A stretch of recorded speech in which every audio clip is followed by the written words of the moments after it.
Boa noite, pessoal. Boa noite. Quem vai chegando aqui no canal do Instagram. Mais uma noite em que teremos a live Quem Sabe Direito. Você sabe direito? Sabe direito algum assunto? Pois é, aqui nesse canal a gente trata de assuntos envolvendo a vida jurídica, o mundo jurídico, esse universo que para muita gente é uma incógnita, mas que aqui é o lugar para a gente esclarecer tudo isso.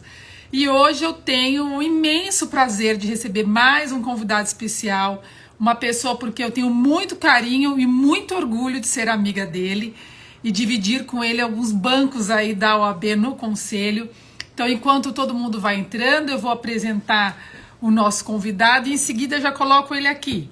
Então, eu vou receber hoje com muita honra, com muito orgulho, o meu querido amigo Nelson Kobayashi. Deixa eu ir pedir para ele entrando.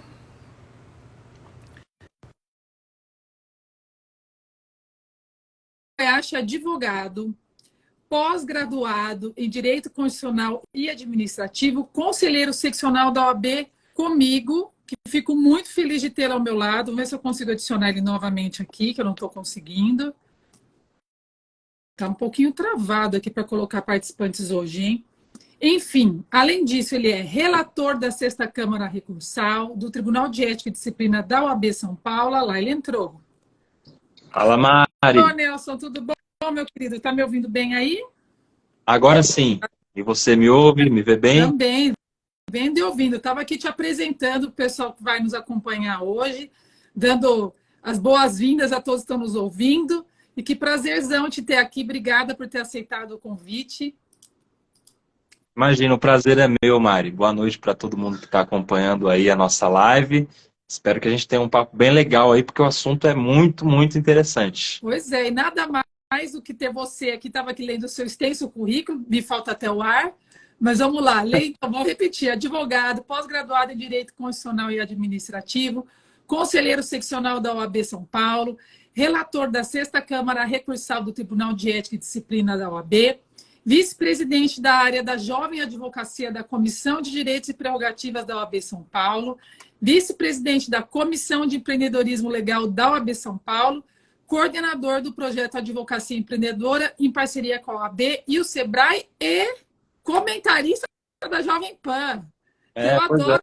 É manhã, tarde, noite. Estou muito orgulhosa. Estamos aí nos últimos meses com essa nova missão aí, com a função de comentar política sempre com olhar jurídico, né? Tentando traduzir esse juridiquês tão difícil aí para uma linguagem mais fácil, mais acessível. Não é uma missão muito fácil, mas estamos lá. E que bom te ter lá, viu? Porque é sempre bom saber que tem gente de boa índole, com ótimos comentários, não é porque sou tua amiga, gosto de você, mas que realmente eu acho que os teus comentários são sempre isentos de escolha de direitas e esquerdas, que hoje em dia está tão difícil a gente encontrar comentários isentos, e você sabe disso, porque já te parabenizei várias vezes, dizendo que é um orgulho ter você por lá. Então, não canso de repetir, viu, Nelson? Mas vamos seguir aqui com a nossa conversa. Deixa eu só ver quem está entrando por aqui. Já viu o nosso colega de bancos de OAB, o Jucadar está por aí. Um beijo para você. Cristiano Jucador é mais conhecido como Rei do Camarote. Ele é o mesmo. Cris, Rei do Camarote. Ele mesmo. Então, estou vendo aqui Isabela, Suzete, Miriam, Fábio Takahashi, um colega daqui, Paulinho Scarpelli, quem mais? Rogério Oliveira, a Renata Vitor Lopes, lá de Presidente Prudente, prestigiando, Adonis, nosso outro colega de conselho, Rodrigo Arteiro, meu primo, que divide também com a gente lá os bancos. O Mário Alemão entrou aqui, ó. O Mário Alemão, ele é produtor, diretor lá de um dos programas da Jovem Pan. Um cara sensacional. São Paulino, que é a sua melhor qualidade. Está acompanhando a gente aqui também. Caldeira também, obrigada pelo prestígio de estar por aqui hoje. Bom, gente, são muitas pessoas para agradecer. João Pérez, Mário Alemão, agora eu vi.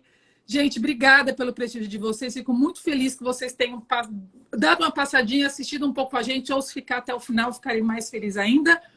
E hoje viemos escutar o que o nosso querido amigo Nelson Kobayashi vem nos falar sobre os reflexos da política no planejamento patrimonial sucessório. Você sabe, Nelson, que eu estava ansiosa por essa live, porque diuturnamente, desde que for aberta a campanha eleitoral, eu tenho clientes que procuram querendo saber do futuro, quase uma futurologia, né? O que vai ser do planejamento, que é a área que eu atuo, né? Trabalhando com holdings, planejamento patrimonial sucessório.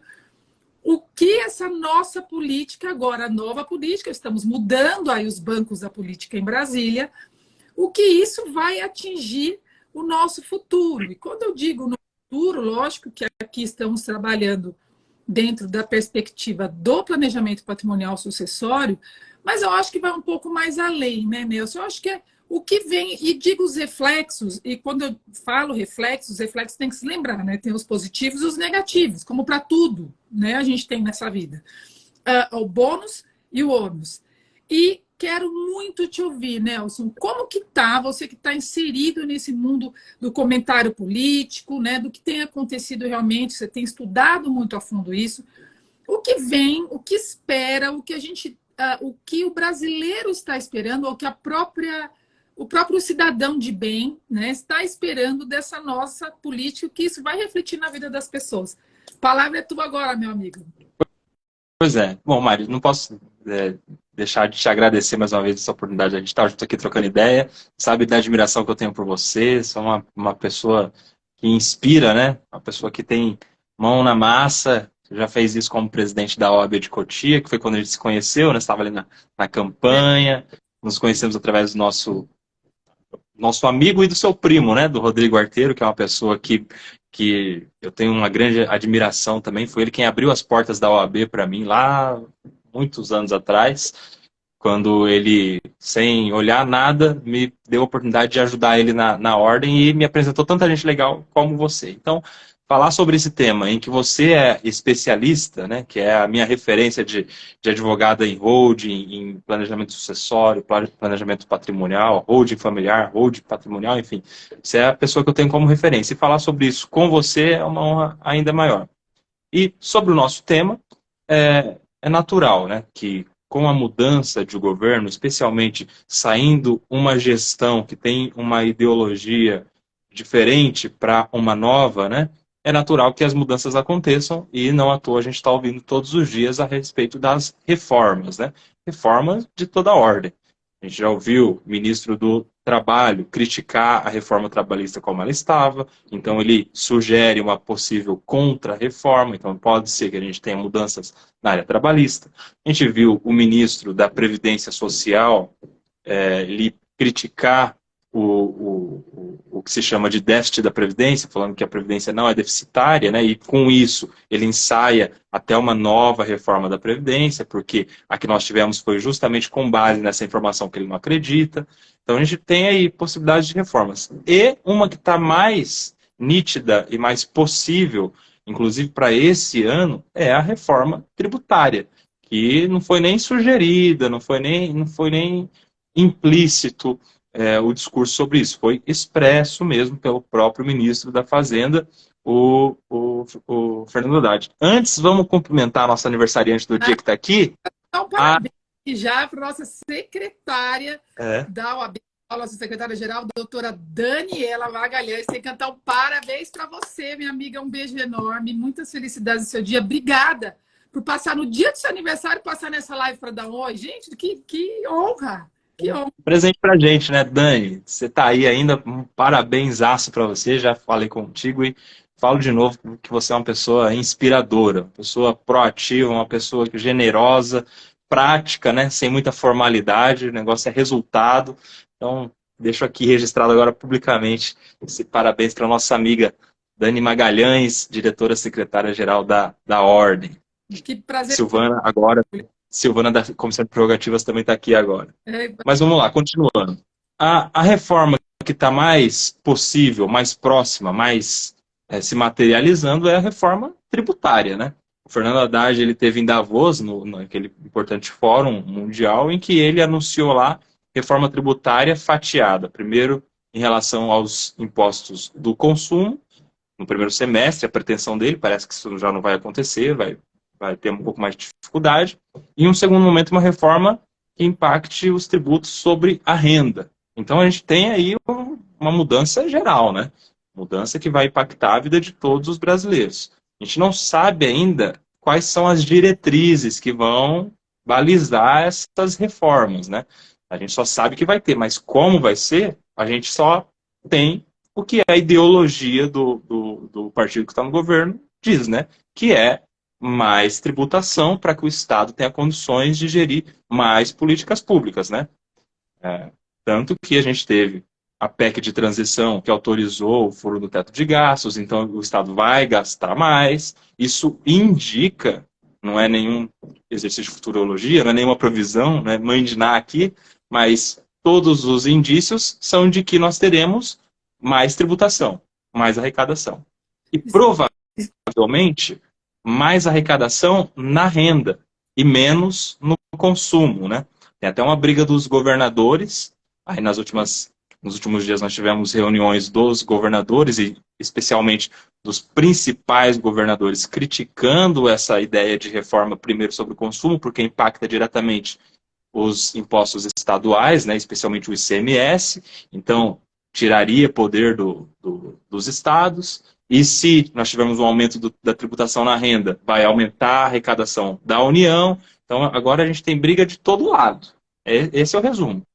Vai começar aí uma onda de lobby, de campanha das bancadas específicas para atender aos interesses do agronegócio, dos transportes, da indústria, do comércio, dos serviços, entre os serviços, as suas especificidades, né, de toda a ordem. Então, a gente tem essa questão já em relação a cada tipo de representatividade da sociedade, né? E nós temos também uma discussão brava agora que vai começar com os entes da federação. Vai sobrar mais para o município? Menos? Mais para o Estado? Menos? Mais para a União? Menos? Como vai ser essa distribuição? O Estado mais rico vai sustentar o mais pobre? O Estado mais rico vai ficar com mais arrecadação? Com menos? A gente tem assim, um mar de incertezas que indicam que nós teremos mudanças drásticas no nosso sistema tributário. E Você isso... Só te Pois não. interrompendo, isso de aumentar os impostos, né? Que por óbvio, né? Fala que baixar os impostos é uma coisa que a gente não vê, né? Recentemente a gente teve aqui em São Paulo o PL 511, que foi aprovado lá pela Lesp, para reduzir o ITCMD, que é o imposto sobre doação e causa-morte, aquele imposto sobre herança também, que em São Paulo é 4%, e de repente, no final do ano, o Papai Noel me surge com esse presente de aprovação do projeto de lei pela Lesp, reduzindo o percentual do ITCMD de 4% para 1 ou 0,5%. E foi aquela festa, né, aquela alegria, mas a gente já sabia que ia durar pouco, porque, por óbvio, dificilmente a gente iria encontrar um governo que iria se arriscar a ponto de ter até bater ali na responsabilidade fiscal, né, que era a grande questão com relação ao governador de São Paulo vetar a lei. Ele vetou muito com essa justificativa, porque não houve um levantamento dos reflexos, né, do que aonde poderia se chegar com essa baixa arrecadação, porque cair de 4% para 1 ou 0,5% seria realmente uma perda enorme. De outro lado, a gente tem mais uma guerra fiscal que tem entre os estados, né, com relação ao ITCMD, que as pessoas mudam o seu domicílio fiscal para pagar menos. Então, São Paulo se tornaria provavelmente o estado rei aí na arrecadação de TCMD em razão da baixa líquida, e até talvez se isso fosse compensar ali a perda decorrente do baixo percentual. Então, acho que há muito tempo eu não ouvia falar de reduzir imposto. Tivemos esse presente, mas já Papai Noel, do mesmo jeito que trouxe, já levou, viu? Porque o governador vetou, vai voltar aí para a Lesp, não tenho certeza se a Lesp vai derrubar esse veto. Já houve mudança das cadeiras, né? Já são novos, assim, uma parte, né, dos deputados estaduais acabou reeleito, mas outra não. Temos novos deputados aí para falar sobre ITCMD. E eu bati no ITCMD justamente, foi muito curioso, porque você falando isso, falou, a tendência é cada vez se arrecadar mais, né? Se a gente tem um partido que está, né, já orientado nesse sentido, de que furou o teto de gastos, né, que vai ter uma frente grande de despesas, como vai pagar isso? Com recolhimento de impostos, por óbvio. E o mais interessante, quando a gente fala em aumentar o imposto sobre a renda, me corrija se eu estiver errado, Nelson, eu tenho a sensação de que os mais pobres serão mais atingidos. Apesar de que há aí uma tendência de tributação dos ricos, a gente já ouviu até o nosso ministro da Economia em vídeos mais antigos dizendo que da tributação, né, sobre rendas, como que é o termo, até me fugiu agora, Grandes fortunas. sobre grandes fortunas. A gente já ouviu também querer aumentar a arrecadação em cima do imposto sobre herança, que eu acho que isso, na verdade, é o que mais teme, né? Aqui no meu trabalho, que a gente lida muito com planejamento patrimonial sucessório e holdings, é o que mais teme o meu cliente. Ele fala, porque realmente, para você trabalhar com planejamento patrimonial, tem que ter patrimônio, por óbvio. Quem tem patrimônio começa a ter uma renda maior, né, mais investimento, mas ainda tem uma situação socioeconômica acima da média. E isso traz um recolhimento maior de impostos. Quando houve um governo dizendo que é a favor de tributar, né, as grandes fortunas, é a favor de tributar a herança e até morder grande parte dela, isso causa um receio e leva diretamente a essa vontade de internacionalizar os seus investimentos. Então, eu acho que o escape, né, de investimentos no Brasil tem sido muito maior nos últimos anos, é a sensação que eu tenho, e a saída também, né, a migração de pessoas tem aumentado, a gente vê quantas pessoas se mudando para a Europa, Estados Unidos, e é muito interessante ver como isso se coaduna, né, bate diretamente com o discurso do governo.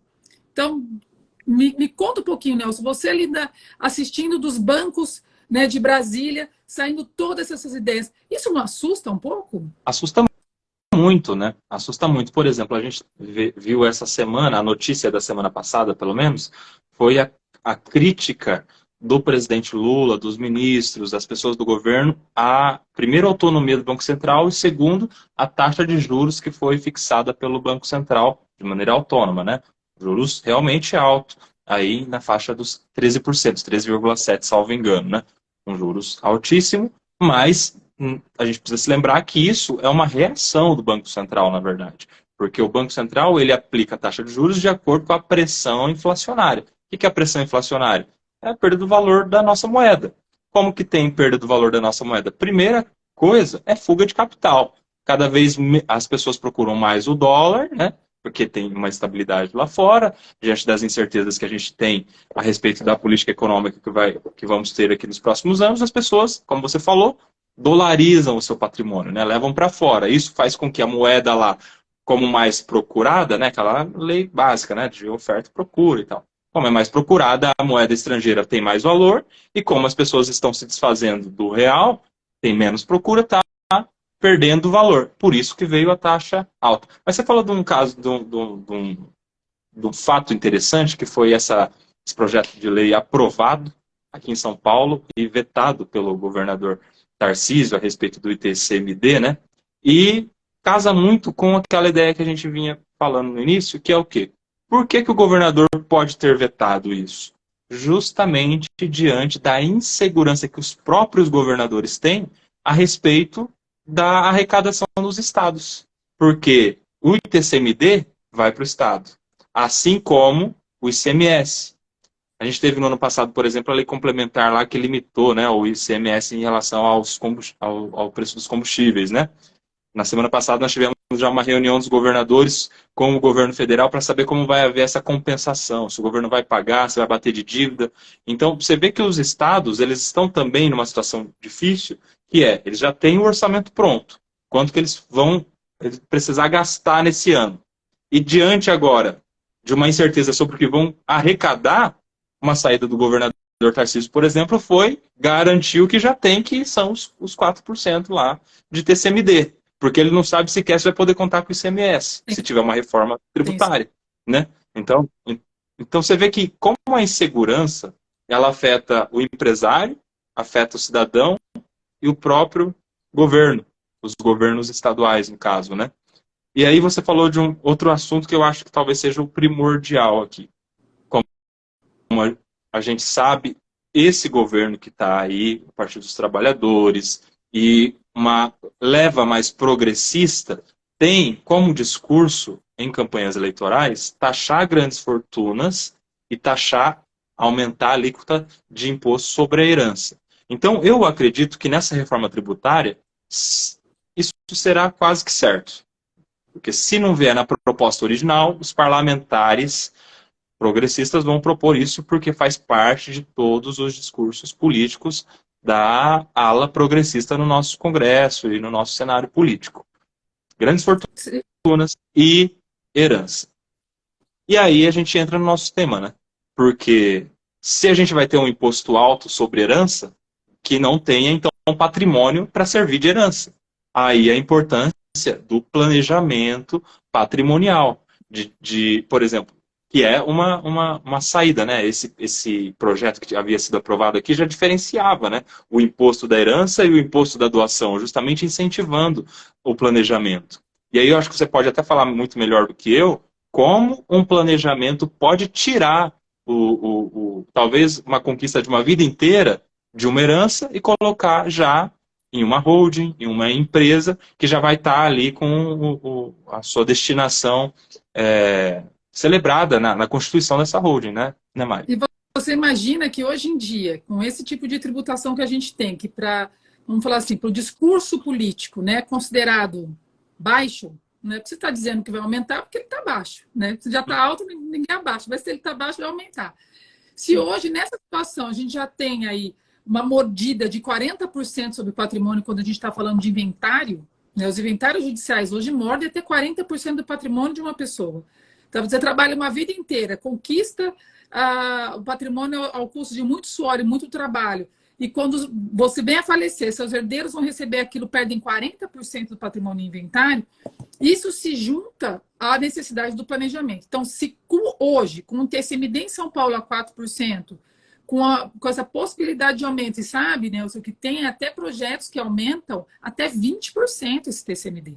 Né? Já há projetos tramitando aí para aumentar para 20%. E poucas pessoas sabem que o aumento do TCMD não precisa de muito, viu? Basta que o Senado Federal solte uma resolução. Ponto, ele aumenta. Havendo uma lei que preveja o teto, o Senado Federal solta qual é o teto, que hoje é de 8%, e São Paulo está aí entre os menores do Brasil. Então, se a gente está aqui falando com um grupo de paulistas, saibam que aqui ainda é um dos melhores ambientes para a gente fazer o planejamento patrimonial sucessório. Lógico, tem outros estados também, é o que eu estava dizendo no início, né? Às vezes as pessoas mudam o seu domicílio fiscal. Vão para o Amazonas, por exemplo, que é famoso aí, que inclusive ano passado também tentou subir a sua alíquota até 5%, mas não deu certo, então continua ainda valendo a alíquota de 2% lá mais baixo, mas São Paulo ainda é um lugar interessante para fazer planejamento. E mesmo quando a gente fala de TCMD, que eu ouvi, né, me parece que é um vídeo antigo do nosso atual ministro da Economia, em que ele dizia, né, que deveria sim taxar as grandes fortunas. Houve um outro vídeo que correu nas redes sociais do nosso atual presidente, dizendo que também os herdeiros não tinham que receber, que isso tinha que ir para o Estado, etc. Ainda vivemos num país democrático capitalista, né, em que o dinheiro capital... E detalhe, completando, além de democrático e capitalista, o brasileiro é extremamente ligado à família. Diferente de outros países em que você vê, às vezes, nos Estados Unidos, um filho sai de casa mais cedo, na Europa as pessoas não têm tanto esse apego familiar como o brasileiro tem. Aqui eu brinco que as mães, para tirar essas crianças debaixo do braço, demora muito tempo. Né? Porque a gente vive muito ambiente familiar no Brasil. O brasileiro tem esse apego com a família, culturalmente falando. Então, isso já, você ter uma alta tributação de TCMD para tirar da frente da sua família, dos seus herdeiros, aquele patrimônio que você levou uma vida para construir, não faz sentido, não vai de encontro com a nossa cultura. Né? Não tem como a gente levar isso de uma maneira que vá dar certo. Então, o planejamento, sim, é indiscutível, que é a melhor maneira de se evitar o inventário, mas o ambiente político também tem que trazer essa calma, essa segurança. Olha o que a gente teve agora, eu falo que a maior insegurança jurídica, lógico, aqui já fazendo a meia-culpa, mas também trazendo aqui o judiciário à tona, é de que a insegurança jurídica causada pelo nosso STF com as últimas decisões de reversão de decisões de última instância, meu Deus, se a gente que é da área do direito já está difícil... Ofensa ao trânsito julgado, ofensa à segurança jurídica, ofensa à própria autoridade do judiciário, né? Como explicar o cliente, Nelson, que hoje você dá uma orientação baseada em jurisprudência, mostra para ele inúmeras decisões no sentido, e de repente o STF muda de opinião, desfaz e ainda abre a possibilidade de ser cobrado nos últimos 5 anos de tudo aquilo que você apresentou como plausível para o seu cliente. Isso, para mim, tem sido uma das maiores aberrações e de insegurança, e fica aqui registrada a minha crítica como profissional do direito, como advogada que atua também em contencioso, porque não tem como não atuar, a gente trabalha com muito mandado de segurança, justamente para aplicar as decisões do judiciário frente a decisões administrativas do fisco. De repente, pode-se cair tudo por água abaixo. Essa insegurança é o que mais me preocupa, Nelson. Sim, realmente. Eu queria falar, Mari, sobre um tema que você tocou aí, que é da guerra fiscal, né? A gente sabe que a guerra fiscal é muito mais conhecida pela guerra do ICMS, que daí a gente vê aí empresa que está constituída, consolidada, às vezes fecha a porta aqui para abrir em outro estado só por conta de incentivo fiscal, né? Aí o trabalhador se credencia, faz curso, se habilita para aquela função específica, fica desempregado. Aí é o outro trabalhador lá do outro estado que vai começar a aprender, a conseguir um emprego. Quando ele acha que ele está estável na função dele, aí tem outro estado que oferece um imposto melhor e o patrão vai trocando de planta, de terreno, de um estado para o outro, né? Essa é a guerra fiscal. O que era para ser um incentivo, palavra positiva, né, virou uma guerra, uma palavra negativa. E isso também acontece com o ITCMD. E aí, sobre o planejamento patrimonial e sucessório, diante da possibilidade de uma reforma tributária, eu acredito que virá nessa reforma também alguma trava contra guerras fiscais. Isso vai fazer com que a gente tenha um nivelamento dos impostos de ICMS, principalmente, e também do ITCMD. Significa que hoje, por exemplo, o paulista, que tem uma alíquota, né, mais favorável, de repente, depois dessa reforma, vai se ver em uma realidade de igualdade com todos os outros estados. E se a alíquota de São Paulo é menor do que a dos outros estados, a tendência natural é que eles façam um nivelamento na média ou até acima da média, né? Ou seja, a gente tem uma possibilidade de que o ITCMD paulista seja muito maior depois. Então, Não, essa alíquota atual... interrompendo, porque eu vou completar a tua frase. Não é uma possibilidade, ele vai acontecer. Existe um projeto de lei, que é o 250/2020, que vai aumentar o ITCMD até 8%. Já está tramitando. Inclusive, a OAB São Paulo, através do grupo de trabalho, que eu tenho a honra de coordenar, porque é um grupo incrível de profissionais. Aliás, vários aqui entraram para nos acompanhar hoje. Um abraço aqui para todos que estão nos prestigiando. A OAB está entrando com parecer técnico na LESP justamente contra esse projeto de lei que vai aumentar para 8%, porque há uma série de lacunas na lei que não prevêem vários aspectos. Aqui, se eu fosse colocar, seria mais uma live de 2 horas, mas que a certeza vai aumentar. Quando? É a grande incógnita, né? E aí a questão é, quantos empresários hoje têm a possibilidade de economizar um dinheiro já fazendo o planejamento e se esperar vai pagar mais caro de imposto, né? E aí depois não dá para voltar atrás, porque daí a lei está posta, não vai beneficiar ninguém, vai estar valendo o imposto mais caro. E você sabe uma coisa, Mari, que eu ouço muito, e até queria a sua opinião, que tem muita gente que acha que as holdings, que o planejamento é para as grandes empresas, né? Para uma empresa gigantesca, que tem várias empresas no seu grupo, que tem várias portas, na verdade, quando na verdade o planejamento patrimonial ele serve desde a micro, pequena empresa até as multinacionais, né? Porque além de ser um planejamento patrimonial, ele também é um planejamento sucessório, ou seja, ele respeita uma ideia do patriarca, do matriarca, da pessoa que constituiu a empresa para a posteridade, para as próximas gerações, né? E aí eu estava lendo alguma coisa antes da gente falar aqui, e eu vi que o índice de falência mesmo das empresas familiares, quando passam de uma geração para outra, é um índice altíssimo, né? Que a segunda, terceira geração não consegue manter o nível ou aumentar o nível da empresa quando estava na mão do seu ascendente, né? E muito por conta de falta de planejamento, né? Às vezes quem assume é exatamente aquele que não tinha o perfil, ou por ser o mais velho, ou por ser o mais proativo, né? Às vezes, quem assume se separa, se casa, entra outras pessoas na família que começam a fazer parte da gestão. E aí a gente tem que lembrar que planejamento patrimonial, proteção patrimonial, tem a ver também com muitas empresas familiares, que precisam também de um planejamento nessa linha sucessória, né? Mas você sabe que planejamento patrimonial também é planejamento tributário. A gente está falando aqui, né, da aplicação dos impostos, como isso reflete, como a política traz, por quê? Quando mexe no bolso, ali está o segredo. Mexeu no bolso, dói. Mexeu no bolso envolve pagar impostos. E quando fala pagar impostos, você tem que pensar a maneira mais otimizada de se fazer isso, né? E hoje, acho que para quem tem patrimônio, que é para quem a gente chama de patrimonialista, né? Pagar impostos é algo que faça com que evite que esse patrimônio cresça. E quando a gente fala em não crescer o patrimônio, é que ali você convence o seu cliente a fazer um bom planejamento. Então, quer por meio de holding ou não, mesmo porque planejamento patrimonial sucessório não se restringe a holding. Holding é só mais uma das maneiras, né?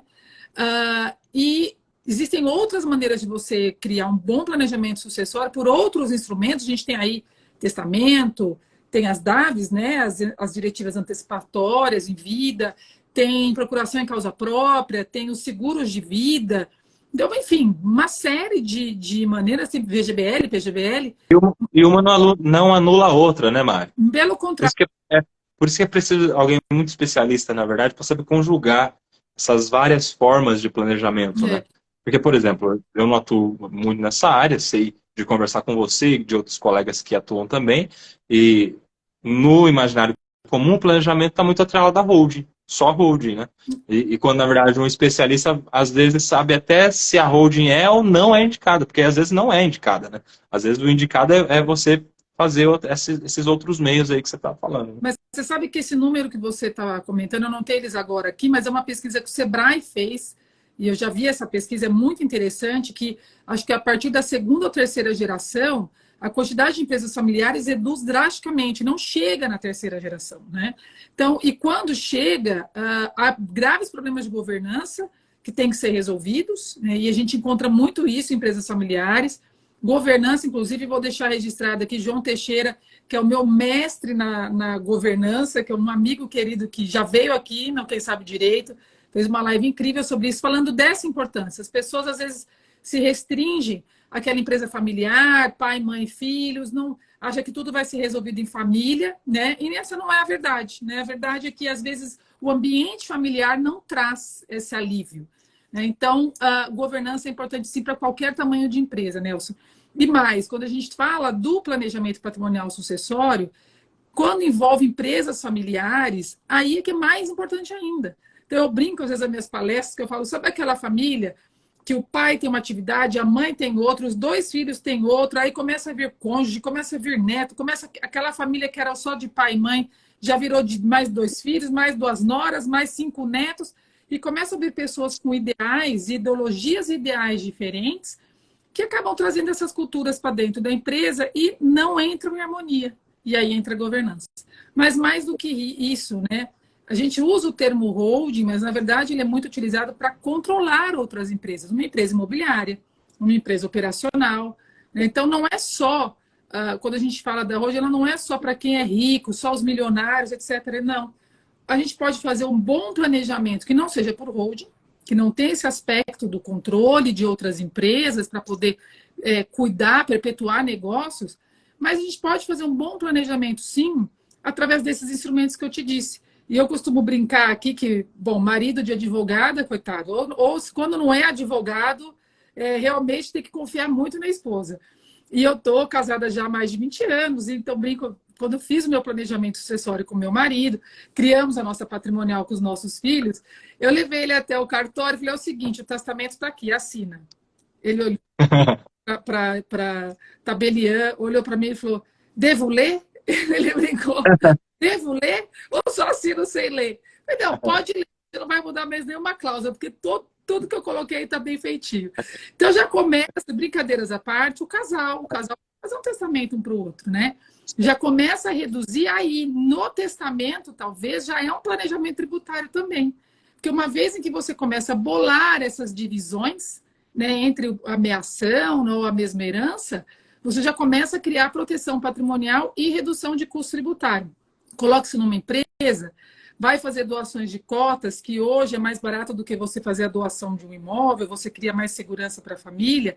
Eu acho que isso também envolve, quando eu falo lá atrás, de você ter um país com mais segurança jurídica, com ambiente político propício, envolvem essas decisões, sabe, Nelson? Da família estar tranquila de que amanhã, não sei se é da tua época, mas eu era criança nessa época que existiu, as contas poupanças serem bloqueadas da noite para o dia, e você só ter direito a tirar um limite de dinheiro da sua conta, porque de repente o governo enlouqueceu e resolveu confiscar o dinheiro de todo mundo. Isso não cabe mais no nosso país. A gente tem que dormir com a tranquilidade de que aquele passado não vai voltar. Mas isso é o que eu mais escuto dos meus clientes. Quando muda a política, quando entra gente nova, e não interessa se é direita, se é esquerda, não é isso que se trata aqui. Nós não estamos aqui falando, né, desses polos políticos. Estamos falando aqui de situações que existem. E quando mudam os polos, ou quando muda qualquer ambiente político, quer estadual, quer federal, ou até mesmo municipal, o escritório enche de gente querendo saber se sai ou não do país, se eu faço agora ou não. Falo, gente, temos que viver o hoje. Né? O que temos hoje? Não a gente pensar no que vai acontecer daqui 5 ou 10 anos. Ah, mas daqui 5 anos vai acontecer isso na política? Não tem como eu saber. Mas hoje eu posso te garantir que o ambiente é muito mais propício do que alguns anos atrás e muito mais propício do que daqui para frente. Porque vai subir tudo. Porque vai mudar, exato. Exato. E outra coisa, né, Mari? A gente tem que se lembrar que o planejamento é uma forma de prevenção, né? Prevenção de muitas coisas. Prevenção de pagar mais caro lá na frente. Prevenção de ter que deixar decisões importantes para quem não estava, de repente, preparado para tomar essas decisões. Prevenção contra crises familiares, principalmente. Porque, veja só, às vezes uma família se dá muito, muito bem. Quem toca a empresa da família é só o pai ali, pronto. Ou só a mãe e pronto. E de repente, né, ninguém tá livre disso, está isento, aí a pessoa vem a faltar, aí cai uma bomba no meio da família, ninguém sabe quem é que vai tomar conta daquilo, qual era a vontade ou não do proprietário, da pessoa que veio a faltar, né? De repente, algum dos filhos depois se casa, e aí se separa, e aquela pessoa já entrou na empresa ou não. A gente tem nessa prevenção, nesses meios de prevenção, jeito de evitar crises familiares terríveis, né? Que podem acabar, inclusive, com a relação familiar de muita gente. Porque você sabe que isso acontece muito, né? Há muito. É muito mais natural, mais comum do que a gente imagina, né? Até porque poucas são as pessoas que têm a facilidade de lidar no trabalho com a própria família ali, a não ser quando já é algo cultural, constituído ao longo de muitos anos e tal. Qualquer mudança drástica, repentina, vai gerar expectativas diferentes nas pessoas que vão, de uma maneira ou outra, se frustrar. Se frustrar nas relações, se frustrar com as decisões, um quer ir para um lado, o outro quer ir para o outro lado. Quando no planejamento, aquele que construiu é a pessoa que tem, por óbvio, a maior facilidade de enxergar quais os rumos que a empresa deve tomar, quais das pessoas que têm os perfis adequados para a área administrativa, para a área comercial, para a área de marketing, para a área de venda, para a área que for, né, da sua empresa, né? E às vezes só pelas pessoas estarem trocadas nos cargos em que elas estariam mais vocacionadas à luz daquele que conhece o negócio desanda, né? Então, o planejamento acima de tudo, é uma prevenção. Prevenção de todo tipo. De dinheiro, de relações familiares, de crises, né? E o que a gente não precisa mais é de crise ultimamente. Especialmente quando a gente fala de algo tão grande que é a construção de uma família, né? Estou vendo aqui o Marcelo Santana falando algo que é verdadeiro, né? E vou aqui até convidar você como um dos representantes da Jovem Advocacia da OAB São Paulo, que é um símbolo para os advogados. Muita gente se espelha no seu trabalho, em você, no início de carreira. Eu acompanhei seu início de carreira e vi assim, o quanto você decolou pelas suas próprias pernas, sabe? Enfim, eu tive essa honra, esse privilégio de acompanhar o seu crescimento profissional e chegar onde você chegou.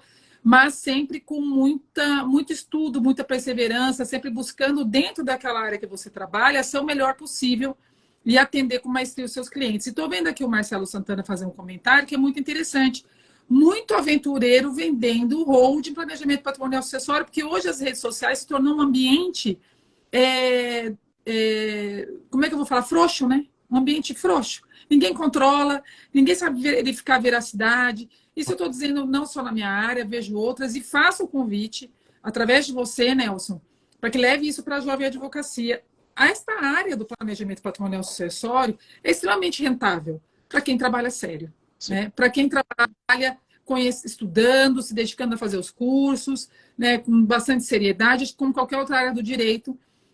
Ela é uma área muito promissora, inclusive dentro da OAB São Paulo, nosso grupo de trabalho está alocado dentro do Observatório de Novos Mercados da OAB São Paulo, justamente por isso, porque apesar de não ser uma área nova, ela tem tido um destaque maior dos últimos anos para cá, em razão de toda essa ebulição dos assuntos que envolvem o planejamento patrimonial sucessório, e até em razão da maior busca das pessoas por estruturar seu planejamento através de holdings, e levar isso para fora do Brasil, através de uma offshore, através de uma trust, mas com esse olhar de buscar o melhor conhecimento possível para atender o seu cliente. E a gente procura muito na jovem advocacia quem tem essa vontade de aprender e trabalhar nessa área.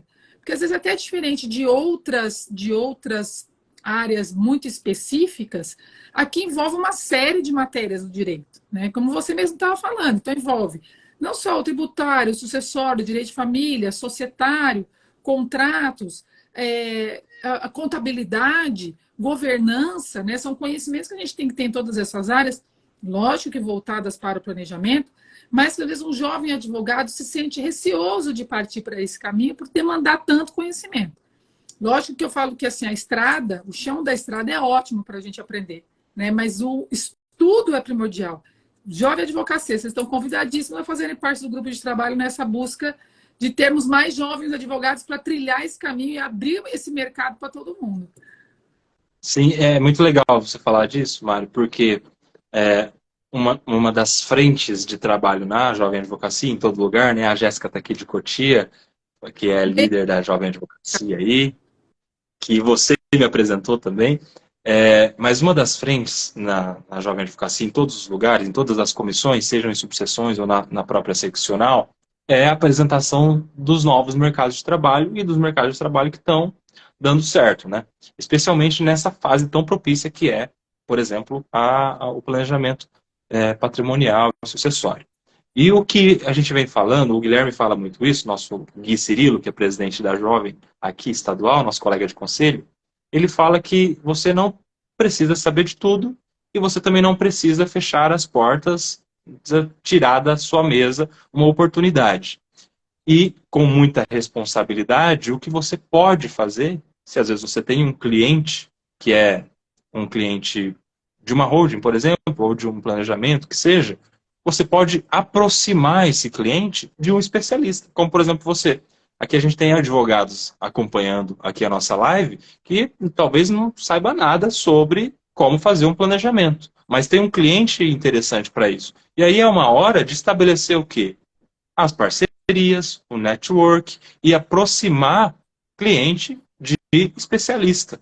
É assim que funciona e há muito tempo, né? Você pode até falar melhor, mas se eu não faço trabalhista, por exemplo, como não faço, o meu trabalho é aproximar um cliente trabalhista de um advogado especialista, porque a dinâmica é diferente, o processo é diferente, o fórum é diferente, a linguagem é diferente, até a roupa é diferente, né? E aí a gente não perde um cliente, a gente fortalece uma relação de network que é importantíssima para todo começo, em especial na advocacia, e a gente tem um cliente satisfeito porque vai ter um trabalho especializado e não um trabalho de um aventureiro.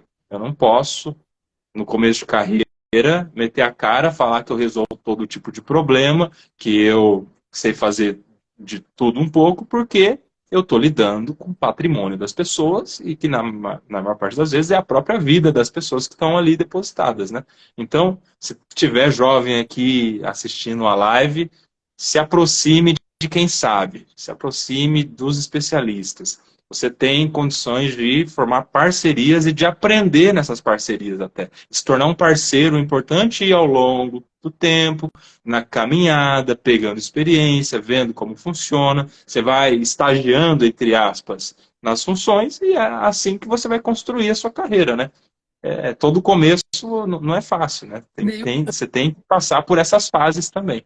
Até falei agora há pouco dele, vi que ele entrou aqui, João Alberto Teixeira, meu querido amigo de governança, a quem, já falei isso para ele, foi a primeiro evento que eu fui, o primeiro curso que eu fiz para entrar nesse mundo de planejamento das holdings, foi com ele, não vou nem falar quantos anos atrás, que é para não passar vergonha aqui, mas registro aqui o meu carinho especial por esse professor, que é um mestre da governança, e comecei assim, conheci ele há NX anos atrás, num evento em São Paulo, e a vida vai levando a gente por outros caminhos. Passou-se vários anos, voltamos a nos encontrar aí na trincheira, e hoje se tornou um parceiro, está lá no nosso grupo, já foi na UAB fazer palestra, meu convite, dividimos aí já alguns trabalhos, tentando aí tocar essa vida maluca do planejamento.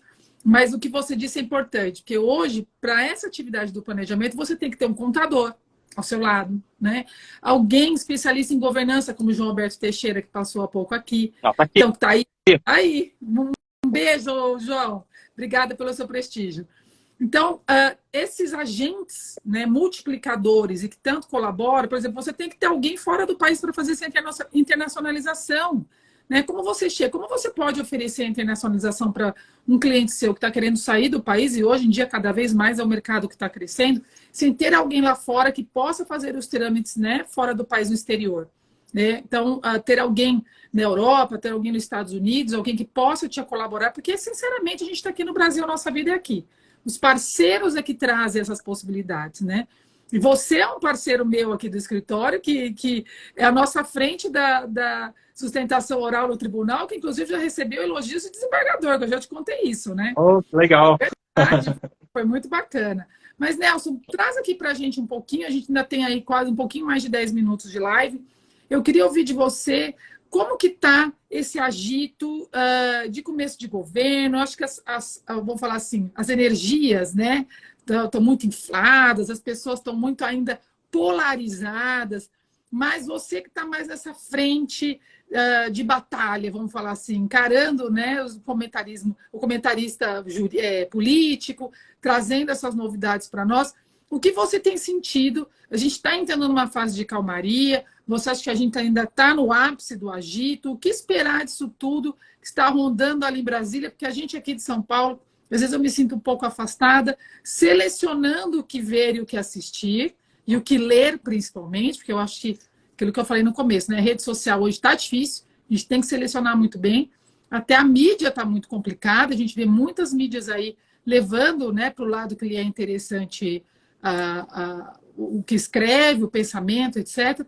Mas eu queria, por acreditar, e acreditar não, sou testemunha de que você é um comentarista isento e sempre traz uma palavra muito adequada.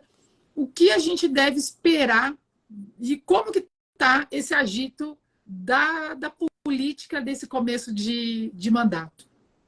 Bom, primeiro um abraço para duas pessoas que entraram aqui, ó. O Diego Tavares, nosso colega de conselho, conselheiro do ABC. O Sérgio Santana, vice-presidente da Associação dos Cabos e Soldados, vereador lá em Santos, está acompanhando a gente aqui também. Obrigada. Cara sensacional aí. Uma das boas pessoas que a gente tem na política, né? Que representam aí, que a gente pode confiar. Pois é, Mari, a minha leitura é a seguinte. A população, de modo geral, está vivendo uma ressaca política. Eu acho que a população, de certa forma, ainda bem, está se afastando um pouco daqueles debates mais acalorados, né? Não está tão mais interessada no noticiário político como estava há alguns meses atrás, no período da eleição, que a gente estava vivendo assim, uma overdose de política, né? Muito grande, né? Então, a população está baixando o tom, está voltando para um estado de normalidade. Já os políticos, o governo e o parlamento, não. O governo ele teve um mês agora de gestão, né? O presidente Lula, seus ministros, eles estão o pé no acelerador, porque se a gente pegar os primeiros meses do Lula 1, Lula 2, dos dois primeiros governos do presidente Lula, as mudanças, as promessas de reforma, as promessas de mudanças drásticas, elas não foram tão incisivas como nós temos visto agora nesse primeiro mês. Então, o governo vem com pressa. E, por outro lado, na minha visão, na minha leitura, o parlamento também, porque a gente teve uma mudança muito grande na Câmara dos Deputados, principalmente, né? No Senado a gente mudou só um terço, alguns desses senadores desse um terço até se reelegeram, a gente teve lá uma mudança de 20 e poucos senadores. No Senado, nem tanto. Mas na Câmara dos Deputados, com tantos deputados novos e a maioria com partidos de oposição, gerou, por exemplo, na primeira semana de legislatura, a apresentação de mais de 400 projetos de lei. Todo mundo chegou já com a faca nos dentes, com algum projeto para barrar uma pretensão do governo, algum projeto de campanha, algum projeto para atender a ânsia da população, enfim. Então, lá no Congresso e no governo, as coisas estão a 1000 por hora, estão acontecendo, o que indica mudanças legislativas de toda a ordem, na esfera criminal, na esfera administrativa, na esfera tributária, né? Em todas essas frentes, né? Essa é a minha leitura. O que vai fazer? Daqui a pouco, quando esses projetos começarem a andar e a gente começar a ver mudança legislativa que impacte a vida do cidadão, reanimar o debate político de novo na população, que agora está nessa ressaca. Então a gente vê que é um ciclo que não tem muito fim, né? Especialmente quando a gente tem mudanças de governo, mudanças de parlamento. Essa é a minha leitura final aqui, que casa com aquela leitura inicial a respeito da insegurança que a gente tem a respeito do futuro. E diante da insegurança, o que a gente precisa fazer é se prevenir. Você vê que interessante, né? Uma somatória de inseguranças. A gente fala da troca do parlamento, da troca do executivo, e ainda que não estejamos trocando o STF, a insegurança se sustenta em decorrência do que a gente vê das decisões. E nós estamos vivendo um ciclo nessa live, porque a gente começou falando disso, desenvolvemos todo esse tema e voltamos a esse início, que é exatamente sobre insegurança. Eu acho que a insegurança não é só política, ela é jurídica, e isso se justifica na alta busca das pessoas por organizarem melhor a sua vida e para tomarem algum rumo a respeito dela e se prepararem a respeito dessas mudanças. Deixa eu só dar um oi aqui para o Guilherme Cirilo, que passou, que falamos dele aqui na live, presidente da Comissão da Jovem Advocacia da OAB São Paulo. Um beijo, Cirilo, para você. Leva um beijo para a Jovem Advocacia. Esse menino trabalha. Meu Deus. Cristiano Jucadar é o rei do camarote, o Guilherme Cirilo é o príncipe. Príncipe do camarote. Agora ele só vai em lancha. Fim de semana ele passa na lancha churrasqueando. É o jovem da lancha. Jovem advogado na lancha, tá vendo, gente? Dá para ganhar dinheiro na advocacia mesmo sendo jovem. Já tá na lancha. A Fer Razulevicius é vice-presidente da Comissão de Prerrogativas comigo para a área da Jovem Advocacia, está aqui. Um abraço para ela. Larissa Marques é presidente da Comissão da Mulher Advogada da Associação do Ipiranga, salvo engano. Um abraço para a Larissa também. Advogado das vezes, doutor Cristiano, é um mentor, coach aí super credenciado, super referência aí para toda a advocacia. E aqui meu amigo Rodolfo Maris, que é comentarista comigo lá na Jovem Pan, ele que é um fera, apresentador do Linha de Frente de sábado também. Que bacana. Cara fenomenal. Só turma legal aqui com a gente. Da OAB Pernambuco, lá de Petrolina. A Patrícia, prazer, obrigada pelo prestígio. Bom, Nelson, a gente está aqui nos 5 minutos finais. Eu estou assim, babando aqui, né? Ver um amigo assim com tanto conhecimento, trazer tanta notícia, se a gente poder ter esse debate saudável, poder falar sobre política sem guerrear, que eu acho que hoje em dia está tão difícil, né? A gente poder falar com isenção, sem briga, sem discussão. Acho que aqui a gente tem comentários que às vezes misturam as coisas, mas não. A gente está aqui falando sobre direito, o que atinge o direito das pessoas. Nós não viemos falar aqui de política, lado certo, lado errado, esquerda, direita, não é isso que se trata. Nós estamos aqui tentando trazer um pouco de paz para os nossos clientes, colocar na mesa, né, a situação real pelo qual o país passa e tentar dar um pouco mais de notícias boas, ainda que dentro de muita insegurança, que a gente vai e volta nesse tema o tempo todo, mas tentar trazer situações que confortem melhor o nosso cliente, de que área for, né? Pouco interessa a área, acho que a condição do advogado também é muito essa, né? Trazer essa paz, essa segurança, dar suporte para que o cliente tome as decisões. E no planejamento patrimonial sucessório é a nossa principal arma, né? Dar a segurança, os caminhos, estruturar, criar estratégias que deixem o cliente mais confortável para que siga seguro com relação ao seu patrimônio. Ainda que vivamos num ambiente político intenso, como estamos vivendo agora, né? Da dança das cadeiras, as coisas mudando, a gente ainda vai se adaptar. Temos aí longos 3 anos e 11 meses pela frente, é isso, né? De novo governo.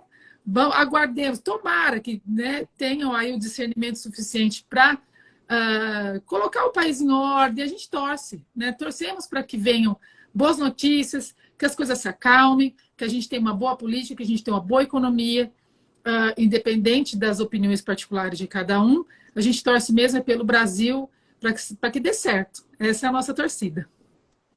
É isso aí, Mari. Mari, eu quero agradecer demais aí a oportunidade de estar nessa live com você. Você sabe tanto que eu te admiro pessoalmente, profissionalmente, institucionalmente. Você é uma pessoa que faz a diferença onde você passa, você não pega nada para fazer pela metade, tudo é com muito afinco. Quando foi assim, quando você pegou a OAB de Cotia, que fez com tanta dedicação, né? Tanto zelo, tanto trabalho. É assim no conselho, é assim no grupo de trabalho que você coordena, é assim desde que você começou a se especializar em planejamento patrimonial. Você não pegou para aprender só um pouquinho, você vai a fundo, aprende tudo que pode aprender, está sempre se atualizando. E você também é assim na amizade, é sempre uma amiga muito leal, muito parceira. E é para mim um prazer enorme ter a sua amizade e ter batido esse papo com você, que eu acredito que seja só um de tantos outros que a gente ainda vai ter aí pela frente. Vamos torcer para a gente ter aí um governo realmente bom para a nossa população, que consiga, nessas reformas todas que pretende, atender de forma equilibrada todos os interesses, né? E que a gente consiga ter paz na nossa vida política, na nossa vida profissional, né? Na advocacia, com essas mudanças todas que nós teremos, e que a gente tenha aí pela frente um bom tempo pelos próximos 3 anos, como você falou. Obrigada, meu amigo. Agradeço também todos que passaram por aqui. Por último, aí, Thales Souza, secretária-geral da subseção de Laranjal Paulista. Obrigada.